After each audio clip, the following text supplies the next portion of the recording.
Camaradas, esperamos que estén teniendo un día excelente. Les mandamos un gran saludo a nombre de la Isla de Minerva y vamos a continuar con su programa, La Isla de la Tinta, en colaboración, como saben, con el colectivo Tinta Verde Colectivo. Y bien, en esta ocasión vamos a hablar con León Cuevas acerca de un autor importantísimo, José Agustín. León, buenas tardes, ¿cómo estás? Hola, ¿qué tal? Buenas tardes. Pues aquí muy contento, muy agradecido. Ya estoy preparado. Perfecto. Les cuento brevemente. León es hijo honorario de Pachuca, Hidalgo. Él estudió artes visuales, es egresado de la Escuela de Escritores de SOGEM. Estudió la maestría en apreciación y creación literaria en Casa LAM. Tiene 7 exposiciones individuales y ha participado en más de 30 colectivas. Su adicción a la música y al séptimo arte lo llevó a publicar notas sobre rock, cine, literatura y poesía para distintas columnas. Pertenece al equipo de Salle TV, perdón, donde cubre reportajes sobre conciertos, estrenos de cine. Sus cuentos y poemas se han publicado en varios medios, tanto impresos como digitales, en México, España y Suiza. También es ilustrador y coautor de novelas como Trampas, de Agustín Cadena. Es autor de la obra intelectual Las 6 muertes de Ofelia, en 2016. Autor del poemario Sal de Alacrán, perdón.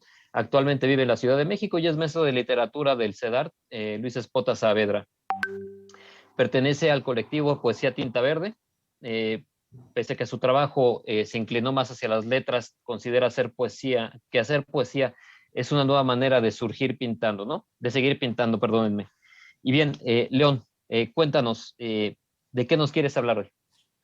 Vamos a hablar hoy de, como has dicho, este importante escritor José Agustín, aún vivo. José Agustín fue muy importante a finales de los años 60. Refleja más bien a los años 60 y sobre todo esa última parte. Y ha sido todavía muy importante como influencia para otros escritores.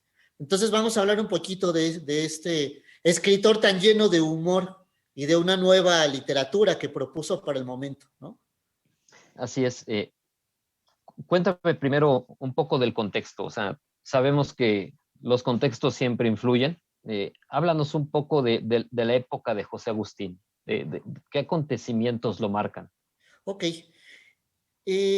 Habría que hablar de la literatura de la onda, que junto con Gustavo Sáenz primero y después junto a Parménides García Saldaña, son chavos que tienen mucha influencia, primero, de lo que fue la generación Beat 10 años antes, después de lo que estaba haciendo el movimiento hippie en ese momento, pero ellos lo empezaron a traducir a México, lo que pasaba en México y que también estaba pasando, pues una sucesión de movimientos estudiantiles en el mundo y que claro, aquí en México también surgieron, sobre todo en el año 68, que sabemos bien cómo culmina la tragedia, pero no paran en ese momento, ¿no? Digo, tan solo a unos años después tuvimos el Festival de Avándaro, donde el gobierno hasta estaba, el gobierno en turno, estaba hasta temblando de haber visto tanta gente reunida en un festival de rock después del año 68, ¿no? Todo esto influye a estos tres autores de la onda y no querían llegar a lo intelectual.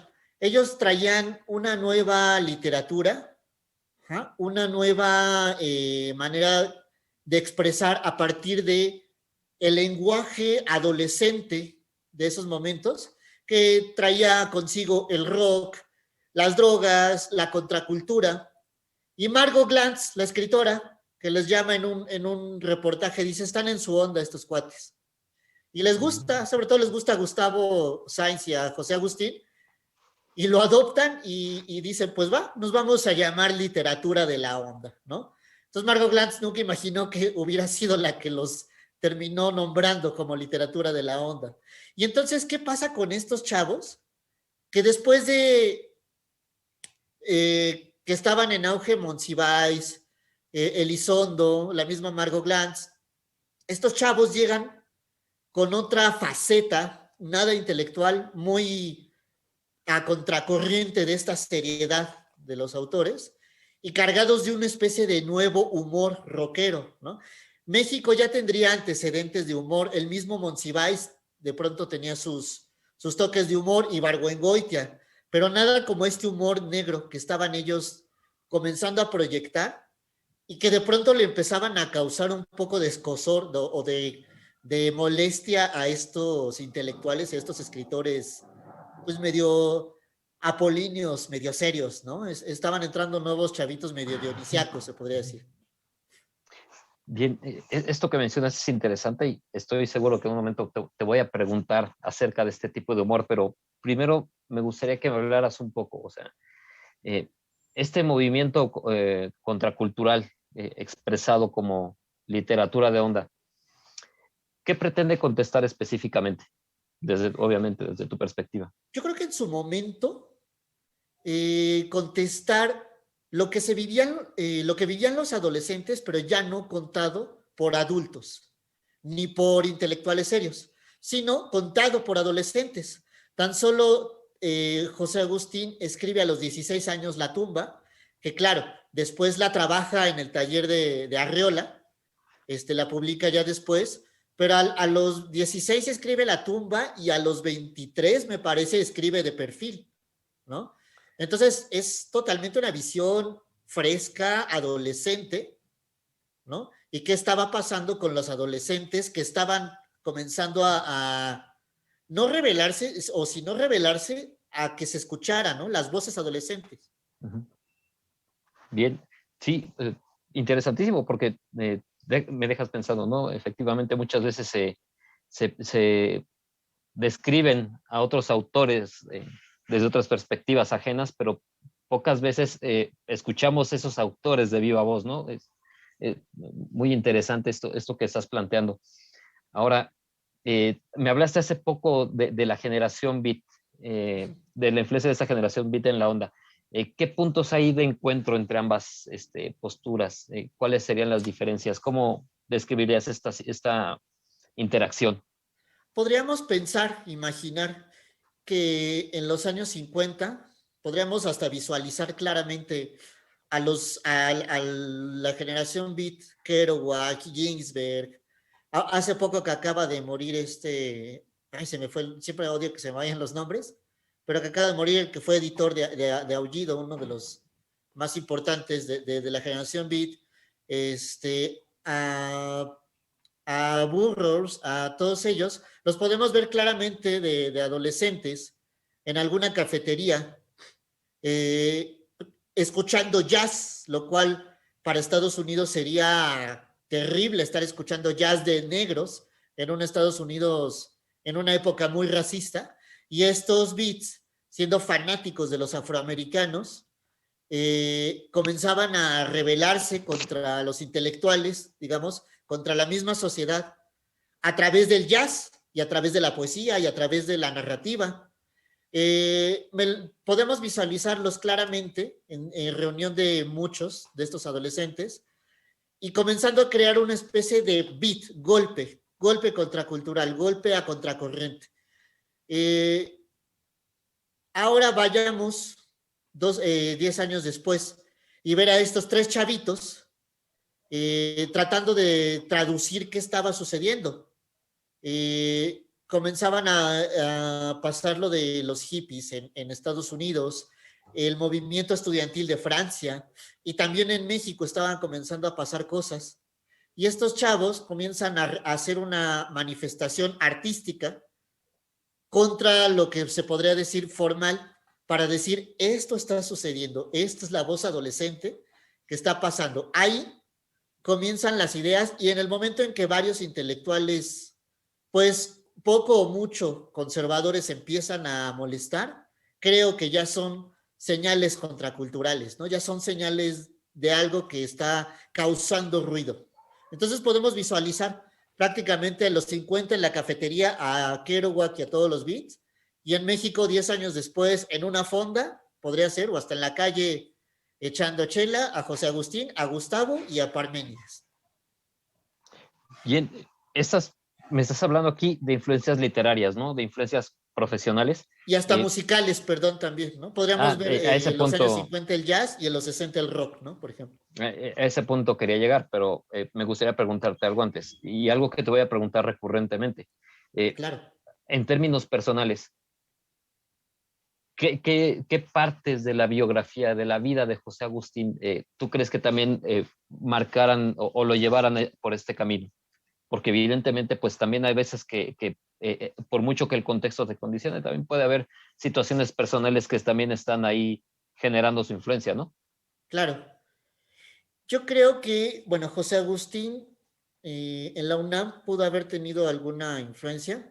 Por supuesto, su visión directa con el 68, o sea, con el movimiento estudiantil, este, el haber estudiado, yo creo que al haberse dado cuenta que había otra manera de narrar las cosas, por supuesto, que muchos de sus allegados, en esos momentos el PRI era un imperio, y esto ya se estaba dando cuenta José Agustín de que algo estaba mal con ese imperio. Eso también le fue afectando y le fue haciendo que comenzara a escribir, y es así como tan solo dio como resultado, por ejemplo, la tragicomedia o las tragicomedias mexicanas, que además de todo con un gran humor, cuenta cómo México estaba azotado en un silencio de este imperio, digamos, priista. Y muchos de sus allegados, cercanos, novias que tuvo, pues venían de este imperio priista como algo normal, venían como que algo los azotaba y pues lo vivían con normalidad, ¿no? Incluso yo creo que el haberse también, yo creo que José Agustín ¿cómo decirlo? Convive con gente tanto de pensamiento izquierdista como con gente de pensamiento de derecha. Y esas dos polaridades también lo van a comenzar a influir. Y después, el taller de Arreola. El taller de Arreola influye mucho en José Agustín. Y también mucho su compañero de muchos años y hasta la fecha amigo Gerardo de la Torre, otro escritor muy de izquierda, también influyen en José Agustín, ¿no? Esas entonces, dos bueno, polaridades. Arreola sabemos que también era un personaje. Él era un actor, una especie de personaje muy peculiar, ¿no? Creo que esto influyó en todos sus alumnos del taller, ¿no? Me haces plantearme otra duda. Yo como un ignorante total, lo aclaro. ¿Tú crees que esta dicotomía generaría en él un sentimiento de gato encerrado, de solamente tengo de esta sopa y de esta otra y quiero ser yo a través de las letras? Puede No sé ser, si... Ajá. puede ser, porque ahorita que dijiste esto de encerrado, no creo que sea de a gratis que su primera novela se llamara La tumba, que él se sintiera Uh-huh. en una especie de claustrofobia social, ¿no? Claro, Y el personaje Gabriel o Gabo se siente constantemente en una claustrofobia, ¿no? Durante toda la novela. perfecto. Y sí, invitas mucho a la reflexión, o sea, y en cuanto a otras influencias, me refiero musicales, por ejemplo, hablabas del rock. Cuéntame del rock. ¿Cómo es que influye el rock?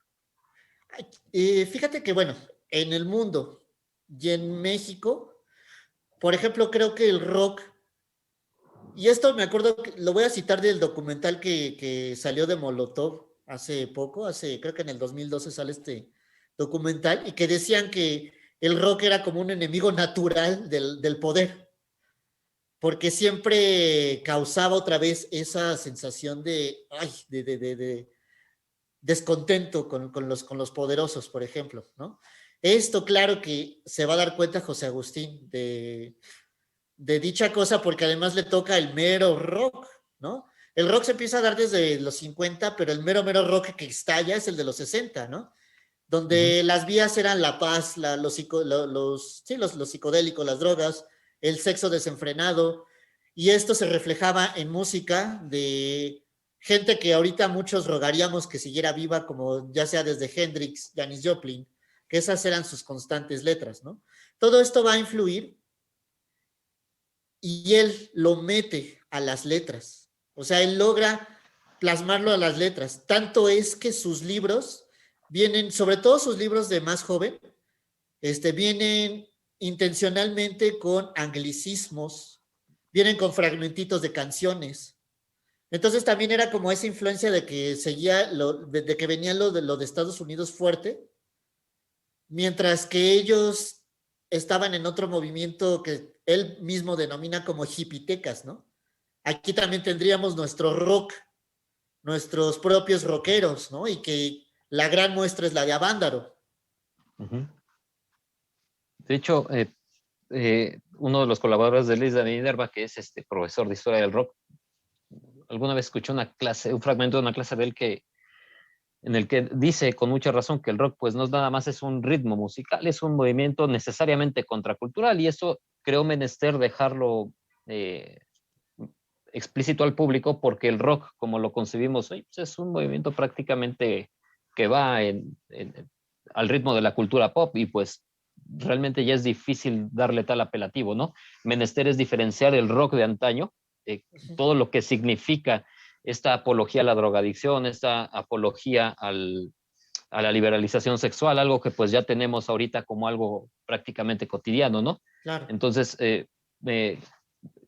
consideré menester hacer ese apunte, porque rock en los 60 es algo muy distinto a lo que es ahorita, ¿no? Por ejemplo, ahorita que dijiste lo pop, creo que el rock de los 60 equivaldría al arte de Andy Warhol y de Robert Rauschenberg, ¿no? Esta crítica Uh-huh. al pop y al consumismo y al capitalismo mismo, ¿no? Y siempre creo que con una tendencia hacia la izquierda también. Sí, claro, hablando en términos de occidentales nosotros, por supuesto, y para la Unión Soviética totalmente distinto. Hace poco hablábamos precisamente de esta bronca, ¿no? Del contrabando de rock al interior de la URSS. Pero bueno, Claro. para no desviarnos, porque son temas súper interesantes, ¿no? Y muy Eh, amplio, sí. sí, claro, claro, es el peligro de los humanistas, ¿no? Que nos seguimos el hilo y se nos va la onda. Eh, Dentro de la literatura de la onda, ¿tú qué lugar consideras que tiene José Agustín? ¿En dónde está él en este pedestal? Fíjate que esto es interesante porque algunos lo nombrarían como el líder, pero yo creo que no habría líderes. Eran nada más los dos primero, Gustavo Sainz y José Agustín, como, por ejemplo, como compadres que están escribiendo, ¿no? Y José Agustín con otros escritores como Gerardo de la Torre también compartiendo letras. Y de repente, por ejemplo, Parménides llega como el rockstar de la onda porque propone Pasto Verde, que es una novela muy experimental, y Parménides muere muy joven. Mientras que Gustavo Sainz y José Agustín maduran en otro aspecto y maduran sus letras, ¿no? También. Creo que José Agustín dentro de esto sería como el más popular. Y ahora, el día de hoy, pues por eso, justamente como el nombre de la plática, tendría el papel de ser el último rockero, el último que quedó de la onda y que además de todo, todavía en sus últimos años se ha actualizado, por ejemplo, en el ámbito del rock, de la música, del jazz y de la literatura, ¿no? Es alguien que constantemente ha seguido leyendo y escuchando todas las nuevas eras musicales y literarias, ¿no? Entonces, pues sí, si pudiéramos darle ese papel sería el del último, el más popular y el último. Ok, ok.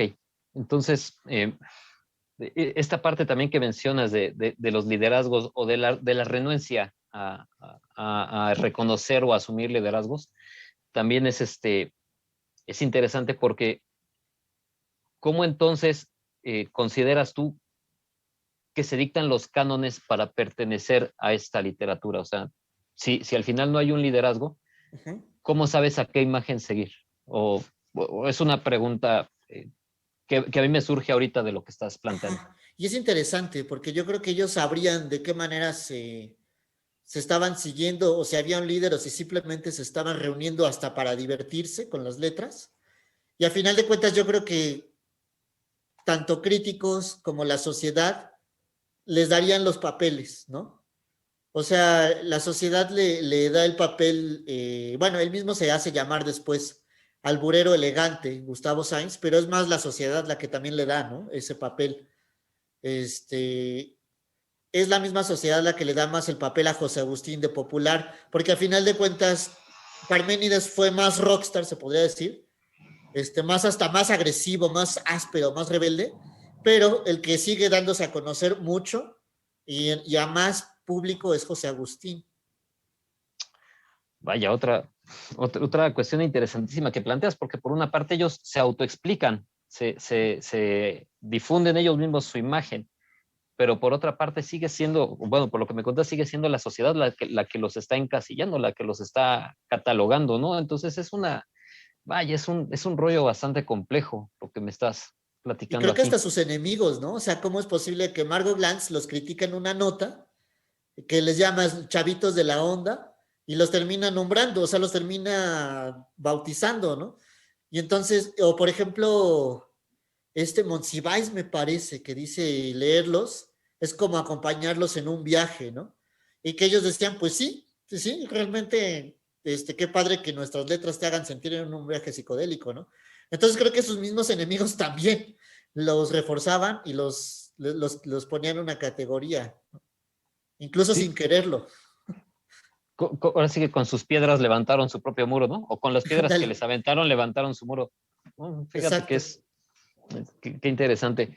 Eh, y bien, en cuanto, hablando precisamente de cánones y de estas cuestiones, ¿tú qué características ves como distintivas en la obra en primer lugar, de la onda y en Uh-huh. segundo lugar de José Agustín? Porque fíjate que creo que también por ahí debemos de empezar, o sea, ¿qué caracteriza la literatura de la onda? Ok, la de la onda va a caracterizar el lenguaje nuevamente adolescente, que vendría de ahí también este lenguaje de la onda, un lenguaje más fresco, con el cual van a expresar un contexto social. Influiría otra vez las letras del rock incrustadas dentro de la literatura, algo que al menos en México no se había visto, ¿no? Es como de repente estar narrando un cuento y el personaje comienza a tararear alguna canción de The Doors, de Rolling Stones, ¿no? Ujú. De Elvis Presley, de Bob Dylan. Eso creo que no se había visto y fue provocativo para el momento, fue experimental también. Lo podemos ver, por ejemplo, lo podemos ver nuevamente en Parménides, con esta novela que es Pasto Verde, que hasta la fecha no se sabe si es una novela o es una especie de diálogo en medio de un viaje entre un intelectual y su amor platónico o su pareja. Y esto fue algo que para el momento rompe todas los cánones y reglas de la literatura, ¿no? Lo mismo a lo mejor con Gazapo de Gustavo Sainz, ¿no? Con la princesa del Palacio de Hierro. Y posteriormente José Agustín con Se está haciendo tarde, ¿no? Entonces, eso aportan. ¿Qué aporta después José Agustín? Por ejemplo, fíjate, algo que debemos tener mucho cuidado hoy en día, que si te das cuenta, reflejan mucho el machismo, estos tres autores, la literatura de la onda, y ellos pues lo veían en ese momento como algo normal. Sin embargo, José Agustín, cuando sus letras van madurando, si te das cuenta, casi todos sus personajes son los machos mexicanos ridiculizados. Él Ujú. comienza a ridiculizar el machismo en México, ¿no? Tanto que Ciudades Desiertas se considera como la primer novela antimachista contada por un hombre.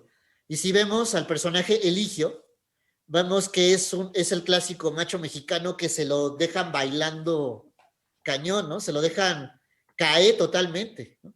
Entonces creo que José Agustín, por un lado sí, refleja un poco su lado misógino, pero por el otro lado ridiculiza y caricaturiza a los machistas de México. Creo que eso también aporta mucho. Y muy importante, también él es el que hace un total recuento, como es una especie de enciclopedia de la contracultura mundial y cómo pega en México. Por ejemplo, con el de la contracultura en México, algo parecido a lo de las tragicomedias. En la contracultura en México es un ensayo en donde tú entiendes muy bien qué pasaba en la contracultura mundial y qué pasaba en la contracultura mexicana. Los pachucos, los hipitecas, el rock urbano, el rock rupestre, Rodrigo González, Y como todos, por ejemplo, muchos fueron oprimidos al final por Televisa, ¿no? Que Televisa dice, al final trajo sus monstruos, como Alejandra Guzmán y todos, para oprimir al verdadero rock rupestre, ¿no? Que estaba sucediendo. Sí, de hecho, ese es un patrón que vemos en todas partes, ¿sí? Cuando siempre que un género musical empieza a enviar, pues, a triunfar, pues viene la apropiación cultural y la industrialización con fines de entretenimiento del mismo. Y Claro. mencionaste hace un momento algo también muy, muy importante, ¿no? El burlarse de la cultura del machismo en México es difícil, ¿eh? O sea, incluso al día de hoy Sí. es difícil. No nada más, o sea, las mujeres lo hacen a través de la expresión de su postura política, pero como hombre sigue siendo una suerte de afrenta social y yo no tenía idea de que había sido considerado el primero en lograr esto en la literatura. Es un hito bastante interesante lo que Sí, estás porque pone al planteando. macho mexicano como un verdadero perdedor, ¿no? Cuando antes hasta, bueno, hasta la fecha lo siguen alabando al macho mexicano, ¿no? Y Y en José México, Agustín los ¿no? O pone sea, como fracasados, ¿no? y en México, o sea, en un país por Muy antonomasia machista. muy machista, ¿no? Ujú. Eh, y mira, por ejemplo, él, por lo que yo he leído, es un personaje o es un literato que va cambiando la naturaleza de sus obras. Eh, ¿Cómo describirías tú esos cambios? O sea, esa redondez de su obra. Con la edad, yo creo que, y esto no solo le pasa a José Agustín, esto yo creo que le pasa a todo escritor, que con la edad también hay otros intereses que reflejar. José Agustín, veamos, comparemos La tumba, es la historia de un chavito, ¿no? Y sus problemas existenciales de chavito y sus círculos de lectura de chavitos y sus primeros intentos de escribir. Y comparémoslo con Ciudades Desiertas, que es ya un actor grande, profesional, con problemas de adulto, con pagos que hacer, con problemas maritales. ¿Cómo es que José Agustín a partir de su edad va cambiando la visión de sus personajes? Y creo que también sus mismas letras van madurando, ¿no? Cuando ya hace la contracultura en México, pues él ya comienza a tener una seriedad, a pesar de que lo hace con humor. Ya hay una seriedad de que se ha documentado, de que ya ha vivido eso, de que está viendo un nuevo presente, ¿no? Y podemos, por ejemplo, comparar la contracultura en México con en la ruta de la onda de Parménides García Saldaña, que muere joven. Se ve todavía más juvenil el ensayo de la onda de Parménides al ensayo de las contraculturas de José Agustín, ¿no? El ensayo de las contraculturas sí se ve que está escrito por alguien ya que ha madurado, digamos, que ha incluso amacizado su manera de escribir, ¿no? Lo podemos ver también en El rock de la cárcel, que fue su autobiografía desde joven a sus años en Lecumberri. O sea, todo eso lo va haciendo y lo va modificando, ¿no? También esto de que estuvo encarcelado un tiempo, ¿no? Todo eso pues te va cambiando. Nuevamente, cuestiones personales, ¿no? Que van plasmándose en la obra del autor independientemente del contexto. Claro. Y en cuanto a su influencia en la literatura mexicana, en la latinoamericana, ¿tú cómo ves ese impacto? ¿Cómo ves manifestada esa influencia? ¿En qué grado? Yo creo que todavía sigue y seguirá pegando en público joven. Tan solo La tumba, ¿no? Yo les digo muy constantemente a mis alumnos que hay libros que cumplen edad, ¿no? Y que son como para ciertas edades. Podemos hablar de Demian, de Germán Gess, Batallas en el Desierto, El Guardián en el Centeno, de Salinger, o sea, y entre ellos está La tumba. La tumba creo que es ideal para chavos que van de 14 a 21 años, por ejemplo. Eh, y todavía público joven que se acerca a la tumba y que se sigue acercando a la tumba, puede sentir, puede sentirse identificado de pronto con ciertos rasgos de... Eh, esa es una. Y aún así el público joven de todos modos sigue nombrando a José Agustín porque pues el rock sigue vivo, ya es otra cosa ahora, pero sigue vivo, ya sea los que prefieren el rock clásico. La contracultura tal vez ahora sea un poco más histórica, pero sigue todavía muy presente algunos latidos. Y entonces, al acercarse a José Agustín, creo que se pueden identificar todavía muchas personas jóvenes hoy. Quienes ya hemos tal vez estudiado un poco, vemos un poco más crítico a José Agustín. Por ejemplo, esto que menciono, de que te das cuenta que hay mucha todavía machismo a consciente o inconsciente grado de él, y cómo él mismo se fue burlando de esto, cómo hacía esos ensayos de manera muy crítica, profunda, pero metiendo el humor, que es tan difícil escribir con humor, ¿no? Este tipo de cosas son las que va influyendo en la gente al encontrarse con José Agustín. Me asalta también ahorita un recuerdo, ¿no? O sea, y a ver, quiero que tú me des tu lectura de esta parte. Siempre que estamos en nuestro venir diario vemos que pues es que las cosas eran mejor antes, ¿no? O en mis tiempos era así. Eh, quiero hacerte primero esta pregunta de ¿cómo crees tú que José Agustín podría influir o qué utilidad le podrías utilizar, le podrías dar a esta literatura de José Agustín en gente mayor, en gente que ya ha vivido y haciendo este apunte, ¿no? Te digo que esta percepción de que lo nuevo pues viene a menos, de que las nuevas generaciones son cada vez más irrespetuosas, es una noción antiquísima. Se han encontrado inscripciones en Egipto, o sea, en el antiguo Egipto, en las que se quejan de que los jóvenes son cada vez más irrespetuosos, que las generaciones de ahora son más débiles, etcétera. Entonces, teniendo en cuenta pues que ya ha pasado un rato de la literatura de José Agustín, que seguramente nuestros padres pues ya debieron de haberse topado con ella. ¿Qué utilidad tú le verías? Es gracioso porque ya diste la respuesta, porque podemos hacer una comparación justamente en la rebeldía que ellos vivieron. Muchas personas adultas vivieron el 68, pueden recordarlo a través de novelas de José Agustín, como la de Arma Blanca, que es la que vamos a hablar con tinta verde. Y de repente ver qué tipo de cosas irrespetuosas están teniendo los adolescentes de ahora, por ejemplo, o qué cosas siguen. Por ejemplo, a mí me podemos hacer una especie de reflexión o de cuestión, otra vez tomando la ruta de la onda de Parménides. En el prólogo, Valentina San Juan dice que el rock de los años 60 eran cantos a la vida, cantos a la paz, cantos contra la guerra, la protesta, ¿no? Y que de repente hoy las influencias de los jóvenes, por ejemplo, están en el reggaetón, en la banda, con los corridos, y estas letras están haciendo cantos a la muerte, ¿no? O sea, están haciendo cantos al poder, el dinero, la misoginia otra vez. O sea, el reggaetón sobre todo y los corridos son súper misóginos, ¿no? Y esto es lo que los adolescentes están siguiendo. Pero ahí va la pregunta. Nosotros,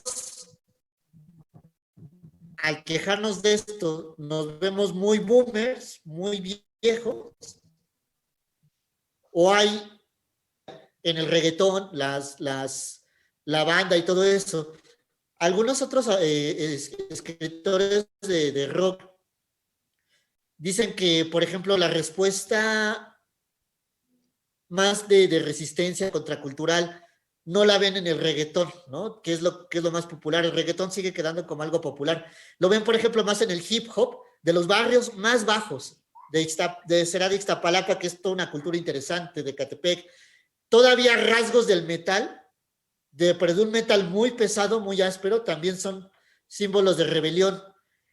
Todavía rasgos de rock progresivo, y estamos hablando de neo-rock progresivo, son rebeldes y aparte de todo muy intelectuales, ¿no? Todavía reggae que queda y nuevo reggae también hablan de rebeldía, ¿no? Entonces, sí hay todavía señales de rebelión y de rebeldía y señales de protesta.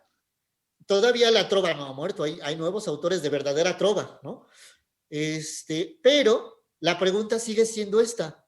¿Nos incomoda por cuestión generacional, el reggaetón y los corridos nos puede incomodar y ahora nosotros estamos de ese lado, mientras que de años anteriores incomodamos a los adultos, por ejemplo, con el grunge, yo que hablo como alguien que vivió parte de los 90, con el grunge o el hardcore o el post-hardcore o el movimiento emo.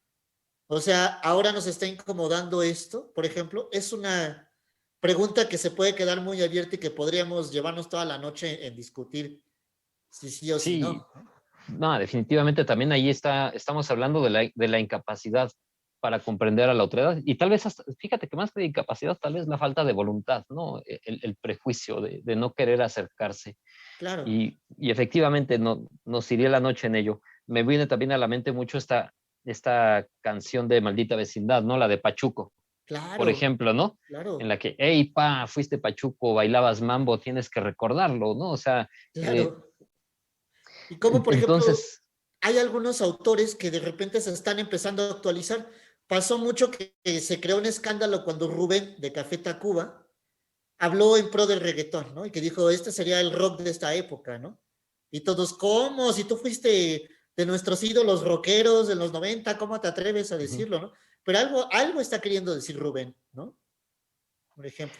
O, por ejemplo, a la inversa, ¿no? Cuando él se queja de esta canción, bueno, de una canción ingrata, de Ah, Ingrata, ¿no? ajá. Dice, pues ya esta canción pues ya no la vamos a tocar porque este, pues ya va en Ya no contra de lo que pertenece a nos, esta de lo que, época. ajá, Ajá. exactamente, ¿no? Entonces, ahí empiezan esos debates, ¿no? Entre el conservarte o evolucionar. Pero entonces, regresando un poco, una persona ya de años, ya entrada en años, ¿qué lectura crees que le podría dar a José Agustín? Ya entrada en años, por ejemplo, yo creo Ujú. que Arma Blanca sería interesante.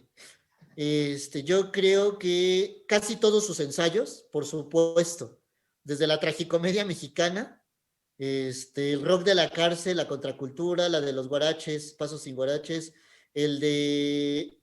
Y por supuesto, Ciudades Desiertas. Ciudades Desiertas, que sería la primera novela en donde además José Agustín ya no está en el universo chilango o mexicano, rockero, sino que ya se sale hacia otros universos, que es Estados Unidos, que tocan lo internacional, ¿no? Y que es México dentro de otro país en donde parecen ciudades desiertas, ¿no? Que dice, no se ve como mi barrio lleno de luz y de colores, aquí se ven como que una casa separadísimas de otras y está muy desierto, ¿no? Entonces creo que eso podría ir para público más grande, por estos títulos. Y Arma Blanca, pues por el tema del 68, ¿no? ¿Cómo lo trata muy distinto, por ejemplo. Vaya, sí, sí, o sea, es que insisto, ese prejuicio a comprender al otro, ¿no? Y también hace un momento también lo hablabas con la música, ¿qué tal con la literatura? Esta nueva generación, por decirlo entre comillas, crece leyendo Harry Potter, crece leyendo, en el mejor de los casos, ¿eh? O sea, eh, en el mejor de los casos, entonces también eh, creo que es muy necesario, ¿no? Reotorgarle a la literatura ese papel contestatario, o sea, incluso ya no por el simple hecho de tener afinidad hacia ella, sino por la necesidad de conocerla, de salirte, de expandir tu universo literario más allá de la cultura pop, ¿no? Claro. Eh, no porque la cultura pop sea mala, o buena per se, sino simplemente por conocer más, por saber, por ubicar tu contexto. No sé qué piensas tú ahí. Creo que José Agustín es un autor que no lo había pensado hasta ahorita que lo estás planteando. Creo que es importantísimo tener en cuenta, ¿no? El reivindicar este papel de la literatura. Yo creo que, por ejemplo, La tumba pegaría tanto a jóvenes como a adultos. Adultos porque leyeron La tumba de jóvenes también. Y a jóvenes porque si les pusiéramos o les ponemos como una especie de trilogía, ahora que están tan de moda las trilogías, y ahorita que dijiste de Harry Potter y todas las sagas, si les pusiéramos como una trilogía La tumba de perfil y se está haciendo tarde, creo que pegaría bastante bien, porque entenderían también esta cuestión que es lo contracultural de un modo histórico, ¿no? Hay que tomar en cuenta algo. Creo que la contracultura, al menos por ahora, le pertenece más al siglo XX que al siglo XXI. El siglo XXI está lleno de nuevos movimientos, de otras voces, ¿no? De nuevas rebeliones, de nuevas manifestaciones. La contracultura, por ahora, mientras no aparezca alguna nueva, es un poquito más histórica, pero de aquí, de lo histórico, se pueden tomar, se puede leer, se puede disfrutar y estudiar para comprender también las nuevas manifestaciones, ¿no? Que igual tienen toque contracultural, pero ya son otra cosa, ¿no? Ya tendrían otras definiciones. Entonces también habría que nacer un nuevo José Agustín que haga esta comparación, ¿no? También de los movimientos de la contracultura del siglo XX y las manifestaciones del siglo XXI, ¿no? ¿Qué tienen en común? ¿Qué podemos encontrar de relación? Si hay voces que son parecidas entre ambos siglos, por ejemplo, ¿no? El post-rock, la post-literatura, ¿no? Por ejemplo. Uh-huh. Bien. Ahora, háblame, por favor, autores mexicanos que tú notes directamente influidos por José Agustín. Y es más, autores hispanoamericanos. Por ejemplo, podríamos hablar En paz descanse, uno de mis queridos maestros de SOGEM, Eusebio Rubalcaba, yo creo que tenía influencia. Se me ha ido ahorita se me olvidó el autor de Diario de un Guacarrocker, no me acuerdo si es, ahorita lo recuerdo, pero tendría influencia. Diario de un Guacarrocker tiene influencia de José Agustín. Yo creo que Joselo, el de Café Tacuba, que también es escritor, también hay influencia de José Agustín. Yo creo que ya no existe esta revista, no sé si te acordarás de La Mosca en la Pared. Muchos tendrían también una tendencia a escribir medio José Agustín cuando existía la revista, ¿no? Esta revista yo creo que dejó de existir como por 2013, por ahí. Era muy buena y se conseguía hasta en lugares como en el Chopo, en el Tianguis del Chopo, ¿no? Sí hay varios autores que tendrían esta influencia, ¿no? En cuestión del rock, del humor, ¿no? De lo juvenil, de lo contracultural. Bien. Hablando, ya hablamos un poco de la importancia de leer a José Agustín hoy en cuanto al sacar a la literatura de este contexto pop o expandirla, más que sacarla, expandir el universo literario más allá de la cultura pop. Tú, aparte de esta dimensión, ¿por qué otros motivos tú considerarías que es importante leer hoy a José Agustín? Ok, creo que podemos entender, así como entendemos con su literatura la contracultura, también entendemos la situación mexicana, política. Eh, Vuelvo a decir, José Agustín vivió un momento en donde el imperio priista era algo normal y la opresión y la corrupción del imperio priista era algo de todos los días y era algo cotidiano, y él lo plasma muy bien porque justamente convive con gente que era partidaria de ese imperio. Lo podemos entender con la importancia al grado de entender, por ejemplo, a Ibargüengoitia, que es otro que anteriormente narra el nacimiento del imperio priista, con cuentos muy importantes como La Ley de Herodes, por ejemplo, ¿no? Creo que podemos entender nuestro contexto sociohistórico mexicano, latinoamericano, con José Agustín, y también podemos entender un poco el contexto urbano, que aún siendo de esas épocas, todavía hay cosas en este contexto social urbano que están presentes, ¿no?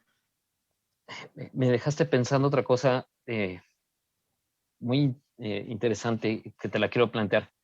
Hablando de Luis Estrada, este cineasta mexicano, El Infierno, ay, se me está yendo. Es La de de mis la favoritos. dictadura La perfecta, dictadura perfecta, pero la anterior, la que del es La Ley de gobernador Herodes, Vargas. justamente inspirada en Ibargüengoitia, ¿no? Que Ajá, sale la ley Damián de Herodes. Alcázar. Ajá. Ajá. Sí, en todas sus películas es también Alcázar protagonista. Sí, es como su Johnny Depp, ¿no? Con Tim Burton. Ajá, exactamente.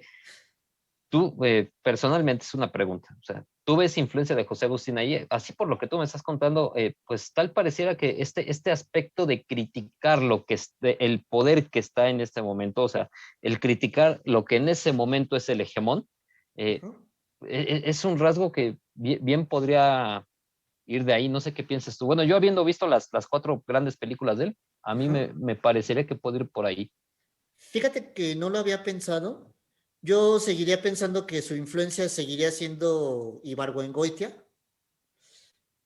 pero sí, digo, podría ser en cuestión del humor, ¿no? Porque las cuatro películas están cargadas de un humor negro espectacular, sobre todo No, la del infierno, ¿no? y directamente contra lo que es el hegemón del momento, ¿eh? Exacto, exactamente, ¿no?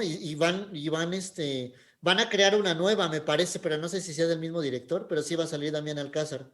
Este, pues sí puede ser, no lo había pensado, pero sí hay relación en, ¿por qué? Nuevamente el humor negro, nuevamente el contar la parte sociohistórica, sociopolítica, marcar que hay algo que no está bien, ¿no? Marcarlo de una manera que no sea tan agresiva, que precisamente el humor amortigua el golpe, ¿no? Y que te causa una risa nerviosa. Creo que son características que tiene este director con José Agustín, ¿no? Y José Agustín también entra en el guión. José Agustín, al igual que Gerardo de la Torre, trabajaron como guionistas en algún momento, y José Agustín trabaja con Felipe Casals, por ejemplo. Entonces también José Agustín tiene mucho audiovisual en muchas de sus letras. Hay otra característica en común que puede ser que sea, si no influencia, pues sí mínimo una característica en común. Vaya. Ahora, por favor, platícame un poquito. Ya me has platicado de sus obras más famosas. Te voy a hacer esta pregunta en tres partes. Una, o sea, tú, siendo un Nobel como yo, en José Agustín, ¿cómo te introducirías a su literatura?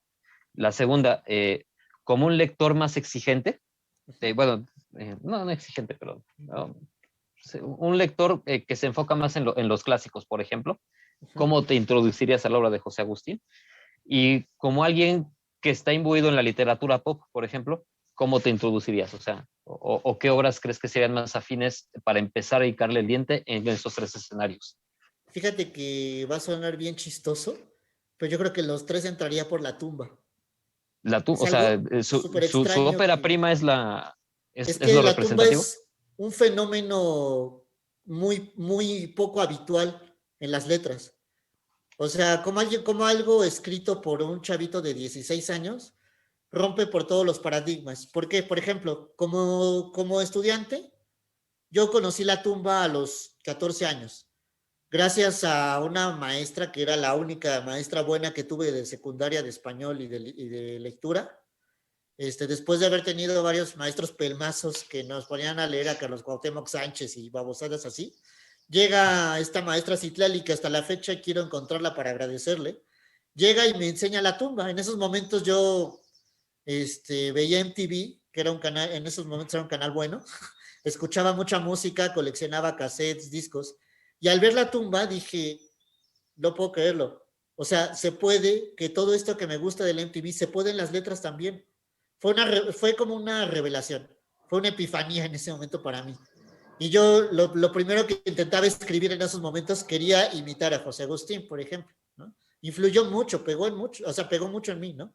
Ahora, como alguien ya que ha leído, mi exigencia vuelve a ser notar cosas otra vez No, misóginas mira, que se le van a José Agustín. perdón que te interrumpa, pero Sí, te voy a plantear este escenario. Suponte un tipo así súper cuadrado, súper sangres, lo más que le gusta a Dostoyevsky, que le gusta Shakespeare, que le gusta Homero, o sea, que le gusta pues presumir de autores clásicos, ¿no? O sea, eh, igualmente le recomendarías La tumba? sí. A Ok, estas ¿por qué? personas, a las personas más aburridamente apolíneas, también les recomendaría La tumba. Porque pese a que toda la literatura de la onda les causa escozor a los intelectuales más conservadores, En primera tienen que aceptar que la tumba ya es una obra de culto. Por ahí entramos, o sea, como de ¿te gustará o no te gustará? Creo que tienes que leerla y aunque la avientes al final es algo de culto, ¿no? Posteriormente, sí, para hacerlos entender que el lenguaje ya era diferente a lo que justamente acababa de pasar que estaba en auge, Elizondo, Monsiváis, ver cómo es este nuevo lenguaje y además una definición de los años 60. Por ejemplo, volvemos a los beats, no les gustarán, pero los beats definen y describen bastante bien el Estados Unidos de los años 50. La literatura de la onda no les gustará, tendrán muchos errores o tendrán muchas cosas que no irán con ellos, pero describen muy bien al México de los años 60, ¿no? Entonces, como lector más estudiado, volviendo a responder esta pregunta, te digo, yo ya de repente veo cosas medio misóginas que digo, ay, José Agustín, no seas jalado. Pero entonces hay que verlo de manera crítica, que para ellos era normal. Y cómo es que evoluciona después hacerlos caricatura y ridiculizarlos, ¿no? Ahí se empieza a ver de una manera crítica y comenzar a separar lo que era misógino de lo que era la caricatura de lo misógino, por ejemplo, ¿no? Y la tercera, no me acuerdo cómo me decías, que como alguien más joven, como alguien experimentado y como una persona que está imbuida en la literatura pop. Insisto, con el ejemplo, pop. no sé, Harry Potter, Juegos del Hambre, cosas así, o sea, que Crepúsculo y estas novelas, ¿no? Nuevamente por el rock, porque igual las novelas de José Agustín hablan de lo musical. Y entonces, aún siendo de los años 60, sí te puedes identificar. Así como te puedes seguir identificando con cosas de la naranja mecánica y con Alex de la naranja mecánica, o te puedes seguir identificando con el guardián en el centeno, o con Demian de Germán Hesse. Con la tumba, sí, como adolescente hay cosas con las que te vas a identificar. Y entrando por el lado musical, independientemente de la música que escuches como adolescente, ¿no? Bien, qué bueno que tocas el ámbito musical porque el público nos está mandando algunas preguntas que van a ir por ahí. Mira, la primera de María Lucas. Ella nos pregunta, ¿ellos llegaron a aceptar que se les llamara de la onda? O sea, ¿Les en gustó? tanto que los... Era Ajá. como una crítica y así como, ay, están en su ondita, en su droga, en su viajecito. Y dijeron, oye, qué chido, pues sí, estamos en nuestro viaje, nos vamos a llamar La Onda. Lo que comentaba, ¿no? De sus piedras hicieron la pared ahí, su propia pared. Exacto. Entonces, Bien. podríamos decir que Margot Glantz fue la que los nombró formalmente, sin querer. Ahora, Yanil Ruiz nos pregunta, ¿cómo evolucionó la literatura de José Agustín a lo largo de su vida? Lo habías respondido brevemente, danos otro, refrescanos la cuestión. Con la edad, este, con la madurez, se ve la madurez de su edad y sus letras solitas van madurando. Se haya dado cuenta él o no después, se ven cómo van siendo cada vez más, es que no sabría si llamarlas sólidas, pero volvería a repetir maduras. Ok, aquí profundizo un poco la cuestión. Me hablas de un humor, no sé si decir más inteligente, no sé si decir más agudo. Eh, ¿A qué te refieres con esta parte de la solidez, de la madurez? Yo creo que el humor lo conserva, lo sigue conservando, porque hay diálogos que te pueden dar risa en la tumba y diálogos que te pueden dar risa en Arma Blanca. Quiere decir que está reflejando al mexicano promedio que sufre la opresión social, pero lo hace como las películas del infierno, de la ley de Herodes. Lo hace con el humor para amortiguar el golpe y entonces como lector te provoca una risa nerviosa. Mm, ujú. Sin embargo, la madurez es también cómo va contando esto. En la tumba se nota cómo es contado por un adolescente, hay más anglicismo, y en Ciudades Desiertas o Arma Blanca se nota que es contado por un adulto, que ya viajó, que ya leyó más, que ya estudió, que sabe de letras clásicas, que se ha involucrado hasta con las obras como Dostoyevsky, La Divina Comedia. O sea que ya está hablando alguien que ya pisó lo profesional, caminó y conoció lo profesional, ¿no? Y sigue Eh, manteniendo el humor, de todos modos, como para provocar esta risa nerviosa que vuelvo a decir. Otra pregunta del público. Flor Juárez nos pregunta, eh, ¿hay algunos autores o corrientes literarias mexicanas que tienen la misma relación, diálogo? Fíjate, qué buena pregunta. Relación, diálogo con la música, como lo fue la onda y el rock. O sea, esta simbiosis creativa que tiene la literatura de la onda y el rock. ¿Tú ves algún paralelismo dentro de corrientes literarias mexicanas? O sea, el Ahorita, mambo y algún otro, ahorita por ejemplo. sí, mexicanas, ya ves que ahorita respondía con Joselo, ¿no? Mm. De Café Tacuba, que ha escrito las crónicas chilangas y cosas muy del estilo. Recordamos otra vez el diario del Guacarroquero un poquito antes. Recordamos, ahorita igual estaba pensando ay, se me fue. Incluso creo que el Fisgón ha llegado a hacer algunos análisis rockeros. Recordamos a Jorge Manjarres, que él es más visual, pero también ha hecho algunos ensayos. Sí, lo hay presente. Y aquí quiero recordar algo, bueno, quiero agregar algo, que si se había llegado a olvidar el rock en la literatura mexicana o general, se recordó con un gran golpe en el 2016, cuando Bob Dylan gana el premio Nobel, y que se alegraron los fanáticos del rock, de la música, de esta literatura más dionisiaca, y se enojaron los intelectuales más conservadores, más aburridamente apolíneos. Entonces, el premio Nobel de Bob Dylan en pleno 2016 hizo recordarnos que todavía hay pensadores muy conservadores, muy aburridamente apolíneos, que siguen teniéndole una especie de repulsión a estos intelectuales dionisíacos, hedonistas o epicúreos, que para ellos son casi satánicos, ¿no?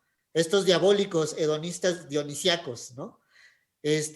Nos lo vino a recordar y estábamos en pleno 2016. Ese era como si hubiera traído a la onda al rock y a la generación beat para recordar, oigan, todavía les podemos causar este enojo, ¿no?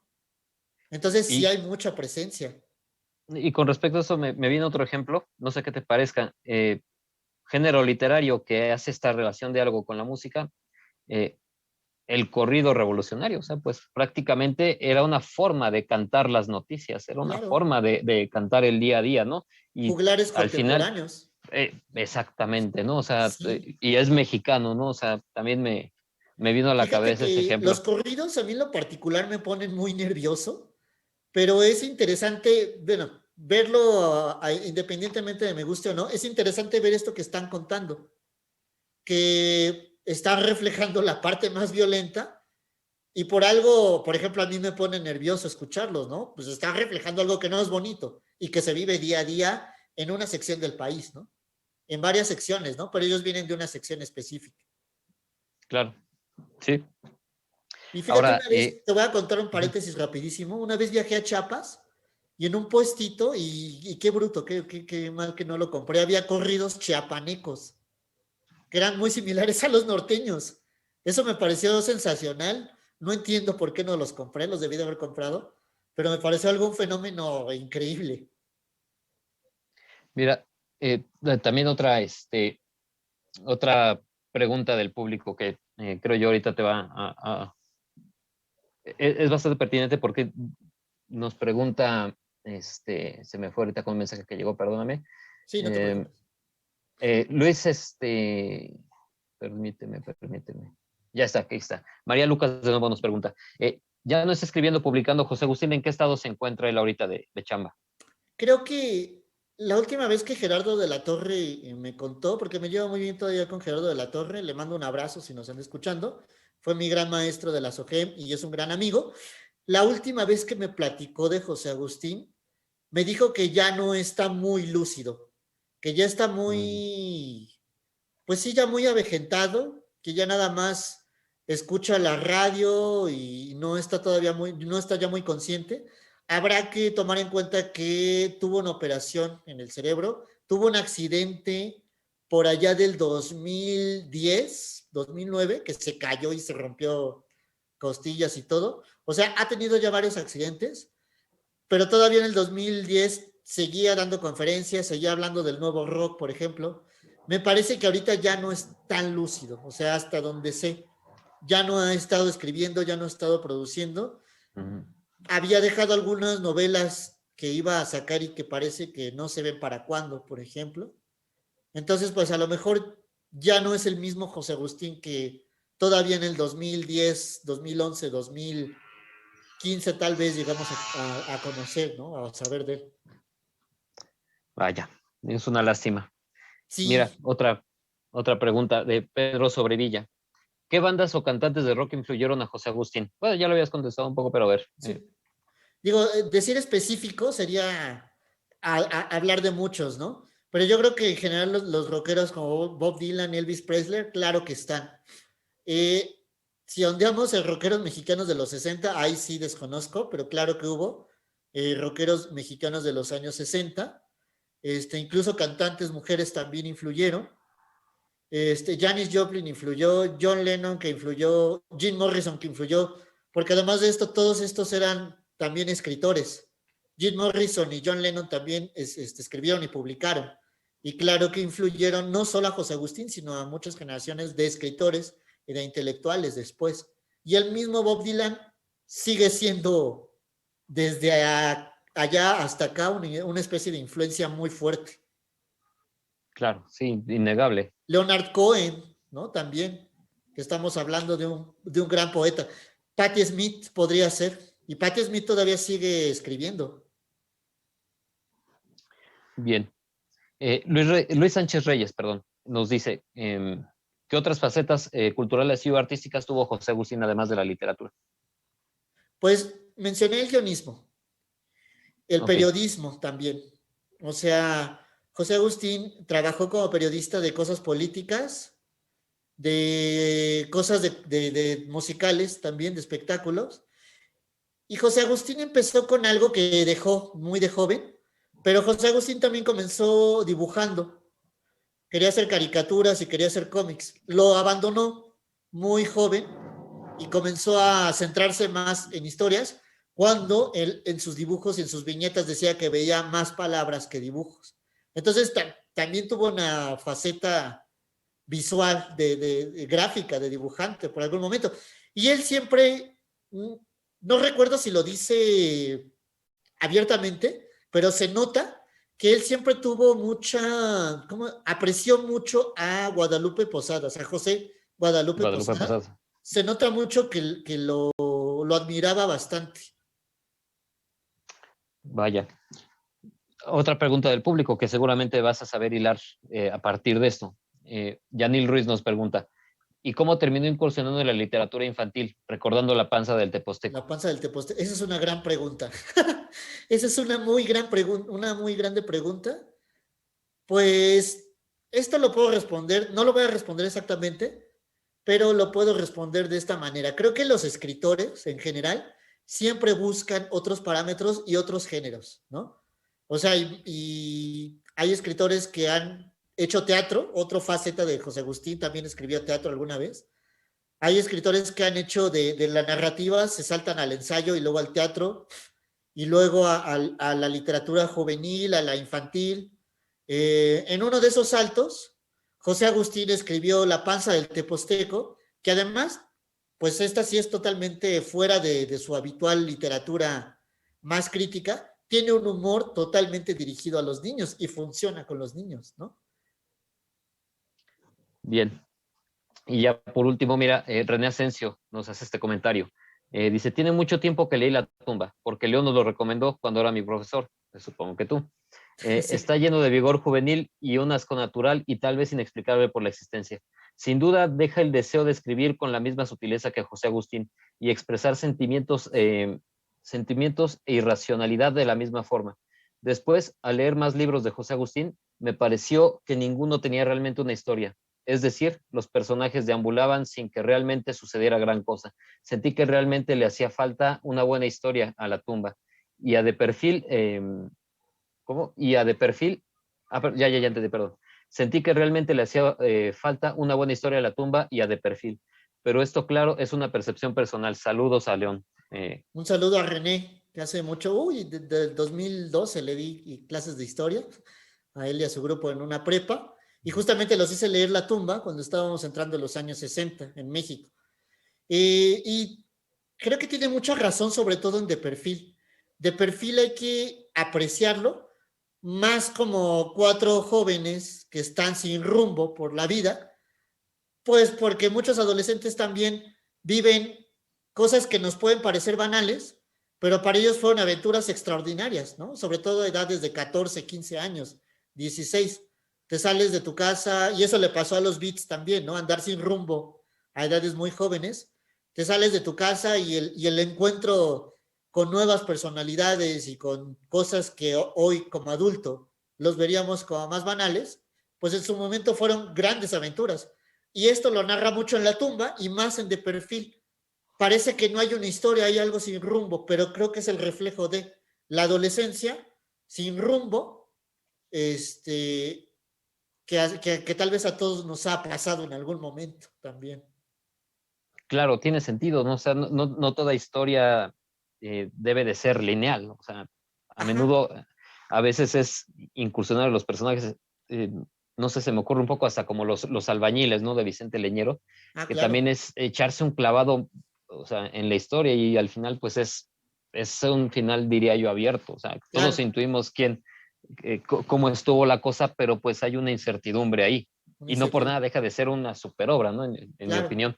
Y fíjate, antes Eh, de continuar, sí, José Agustín mismo ha dicho esto que dijo René, exclusivamente de perfil. No hay una historia que me haya interesado contar de manera clara, simplemente eran las aventuras de cuatro adolescentes y todos los adolescentes tenemos aventuras que nos parecen maravillosas. Vaya. Otra pregunta, mira, María Lucas, ¿y en dónde se pueden ver sus dibujos? Wow, eso sí no sé, yo no los he visto. Solo he visto en entrevistas que él habla de eso y en una conferencia en donde lo conocí personalmente, también lo mencionó, que le gustaba hacer cómics. Esto será un trabajo pues, de algún investigador que sería bueno que los publique. No sé si en la nueva edición de Se está haciendo tarde haya bocetos de él. Yo no tengo la nueva edición, pero sé que hay fotografías, hay parte gráfica y hay un mapa de los personajes de Virgilio y del otro protagonista, de los lugares que van recorriendo por Acapulco. Y se ven como unos trazos bastante como de bocetos, posiblemente sean de él. Entonces, pues acá si consiguen esa nueva edición de Se está haciendo tarde, puede ser que a lo Tal vez mejor ahí. traiga Ujú. varias caricaturas y bocetos y dibujos de José Agustín. Ojalá alguien del público se nos adelante y nos diga, ¿no? Sí, Y sería, bueno, sería ya increíble. de último, Flor Juárez, qué gran charla, León, muchas gracias. Apuntes finales, recomendaciones, Semblas, ¿qué se te ocurre? ¿Cómo que te gustaría cerrar esta charla? ¿Cómo leer? Bueno, ¿qué leer de José Agustín? Y bueno, en general, tanto José Agustín como rock y literatura. Pues José Agustín, sí sería bueno entrarle, como dije, en una trilogía La tumba de perfil y Se está haciendo tarde, que incluso van a ver que maduran las tres novelas. La tercera novela ya cuenta una historia más clara, que es la de Se está haciendo tarde. Posteriormente, Ciudades desiertas, que es una gran obra. Arma Blanca, para ver el 68 de una manera distinta. Y todos sus ensayos. Acaban de salir nuevos ensayos de él, están en la librería, sobre rock y periodismo, en sus épocas de que cubría conciertos y cubría eventos y cubría sobre bandas. Eh, la contracultura en México creo que es básica para entender cómo sucedió en el mundo y en México. La tragicomedia es básica. Y bueno, el rock de la cárcel, si les gusta la autobiografía, sus cuentos también son elementales. Deja ver si hay algo que más también pueda yo recomendar por aquí. Bueno, y en general como de hablar de rock y de literatura, pues por ejemplo, Javier Velasco tiene un libro sobre los Caifanes, ese es muy Ujú. importante. Los libros de Joselo, de Café Tacuba, los poemas de Patti Smith, los poemas de PJ Harvey, los poemas de Leonard Cohen, ¿no? El poema que le dedica a García Lorca, por ejemplo. O sea, hay mucho que recomendar todavía de lo que es rock en la literatura. Los poemas de Jim Morrison, por supuesto. O sea, fuera del Jim Morrison cantante, más el poeta, que aspiraba a ser cineasta también, ¿no? Eh, y los diarios del Guacarrocker creo que también en la cultura mexicana son fundamentales. Esos Perfecto. salían en La Mosca hace muchos años. Sí, La Mosca y yo la también me Borrega. acuerdo de esa revista. Muchos recuerdos asaltan mi mente y ya no quiero extender en esto. Pero bueno, eh, León, muchísimas gracias, de verdad, ha sido una Muchísimas experiencia gracias, Adrián. interesantísima. Para cerrar, camaradas, pues no se olviden que esta charla se va a extender en el podcast de Disonancia Cognitiva, los esperamos. Agradecer a León toda la atención que nos dio. Y bueno, no se lo pierdan, camaradas. Cuídense mucho, nos vemos pronto. Gracias a la isla de Minerva también. Un abrazo.